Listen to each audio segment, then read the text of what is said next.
This is a CBS News special report. I'm Jericka Duncan. President Trump has just fired Pam Bondi, his attorney general. Sources tell CBS News the president is not satisfied with her leadership as the Justice Department and how aggressively she pursued some of his priorities. Todd Blanche, the current deputy attorney general, will take the helm. Let's go straight to Chief White House correspondent Nancy Cordes. This news just coming in. How much of this had to do with her not aggressively investigating his political foes? Jericka, our sources say that that is one of the things that frustrated President Trump, the fact that many of the investigations and prosecutions that he has made it very clear he wants to see DOJ pursue haven't really gone anywhere. In some cases, that's not for a lack of trying, that's not for a lack of seeking indictments, but simply because the cases themselves haven't been very strong, according to the judges who have looked at them. But President Trump, we're told, was also frustrated by her handling of the Epstein case, which has really loomed large ever since the start of his presidency. And so what we are told by multiple sources, Jericka, is that she will be leaving her post. She has been informed that she will no longer be Attorney General, but that she will be offered another post within the administration. And that is kind of President Trump's preferred route when he grows dissatisfied with someone in his cabinet in this second term. He fired a lot of cabinet members in his first term.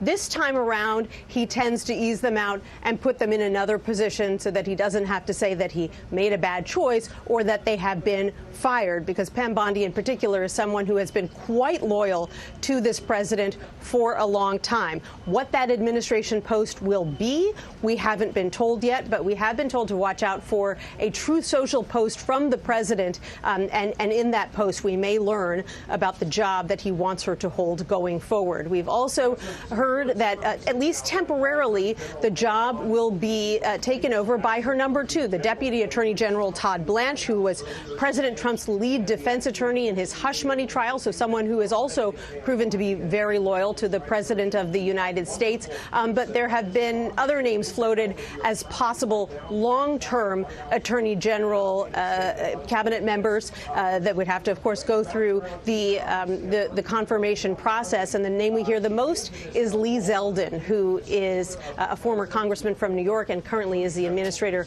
of the Environmental Protection Agency. Jericka. All right, Nancy Cordes for us at the White House as the information still coming in. I want to turn now to Chief Washington correspondent Major Garrett. Major, I know Bondi was expected to go before the House and testify once again just a couple weeks from now. How much of that is playing into the president's decision to replace her? It's an excellent question, Jericka. It's unclear, but there was a subpoena pending from the House Oversight Committee about then Attorney General, no longer Attorney General Pam Bondi's handling of the Epstein files and all related matters. That subpoena hung very heavily over what Congress may next want to learn and what the public may, through those inquiries, learn about the Epstein files and the Justice Department handling of it. Quite clearly, this Justice Department has not complied with the law that President Trump signed to release all of the Epstein files. That is a constant point of contention with members of Congress, mostly on the Democratic side, but not entirely. Plenty of Republicans want more information about what's still in the Justice Department's possession of the Epstein files.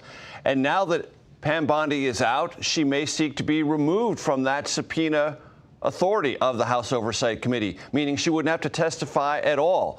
And there are plenty of Americans, Jericka, who watch the Epstein files and who look at this and say, wait a minute, is this a maneuver to keep the administration from having to answer more questions about what the Justice Department has in its possession, what it knows that the public still would like to know more about, but hasn't yet released? Keep your eye on that part of it. But to Nancy's point a moment ago, as Attorney General, Pam Bondi essentially told the president and the country the Justice Department was his. She invited him over to the Justice Department and made a speech basically saying these lawyers, not in so many words, but by implication, work for you. Compromising in the eyes of many the independence of the Justice Department, and she did try to investigate and indict many of the president's perceived political enemies. In some cases, those cases went forward and fell apart under judicial scrutiny. Some did not even get Jericka past the basic hurdle of an indictment rendered by a grand jury that reviewed the prosecutorial evidence. That is extremely rare, and it speaks to the underlying weaknesses of those cases. So Pam Bondi tried to do things for the president according to his dictates. That she was unsuccessful did not mean she didn't try. But one thing we can say about this matter, Jericka, there are, even though it's hard to sometimes discern them, limits to the value of loyalty to President Trump, because Pam Bondi was fiercely, aggressively, rhetorically, and every other way loyal to this president, and it still didn't allow her to keep her job. Major, it wasn't that long ago that the president publicly made a comment on social media saying we cannot delay any longer. It is killing our reputation, our credibility. He called out Comey, Adam Schiff, Letitia James, question marks as to why they hadn't been more aggressively pursued. What does that mean moving forward for Todd Blanche, for the president's adversaries? Do you think we can expect to see more of an aggressive approach now? It means the advocacy is there from the President of the United States, but it doesn't mean, Jericka, the underlying facts of those cases have changed. The law is still the law, and cases can only be brought successfully from a prosecutor's point of view if there is enough evidence to overcome that hurdle, first of an indictment, then reasonable doubt. And many prosecutors, even those loyal and advocates of the president's overall law and order agenda, look at these cases and it's not there.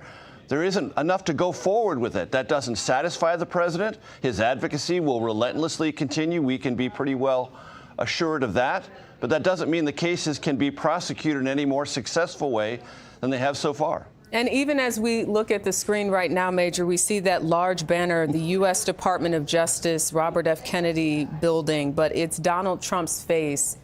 When you talk about the independence that this Justice Department is expected to uphold, what do you think the American people make of this? I mean, we've had poll after poll showing a level of discontent right now with the war in Iran, but obviously we have a lot of supporters of President Trump who believe that he is doing the right thing. But when you see a banner like this displayed, it sends a message. It does send a message. And let's not kid ourselves, Jericka. The political alignment of previous presidents and their selected and confirmed attorney general has pretty well been long-standing. It's not as if there are no political connections between a sitting attorney general and the sitting president of the United States. There long have been. But the Trump administration has made that more blatant, more obvious, rhetorically and otherwise, than any previous occupant, either of the Justice Department as Attorney General or President of the United States.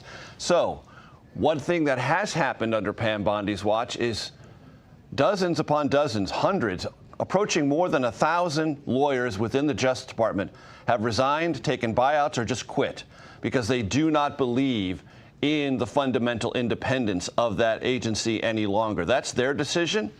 It's indicative of what they believe has happened under this second Trump administration. It's not a full hollowing out of the Justice Department, but it's weaker than it was before this president came back to power. Now, some of the president's inner circle might say, good riddance. They're bad lawyers. They're not supportive enough of the president. But the president's own track record in defending his policies in the court of law doesn't suggest that the cases they're arguing or the people being sent to argue them are being all that successful. All right, Major Garrett, thank you so much. I want to turn back to Nancy Cordes at the White House, our chief White House correspondent. I know you've been looking at emails, gathering as much information as this news is breaking. Nancy, what more can you tell us in terms of what you're hearing from Democrats, from Republicans, about the firing of Attorney General Pam Bondi, former Attorney General Pam Bondi? Right. Well, it certainly fits a pattern in this second term, Jericka, in which the president doesn't outright fire people and say that they were doing a bad job or that he thinks that they were doing a bad job, but rather says that he is going to be assigning them to a job that he thinks is more important for them. It appears he has internalized a criticism that he got quite frequently in his first term when he did fire a number of cabinet members and openly said that they were not doing a great job, and then was asked, well, you said you're a businessman, you choose the best people. Why did you choose all these people that you now think weren't up to the job you assigned them to do? And so this time around, and Pam Bondi is the second or third, depending on how you count, cabinet official to be eased out of her role in this second term, he has chosen to go a different route. So, for example, Mike Waltz, who was briefly his national national security advisor at the beginning of his second term,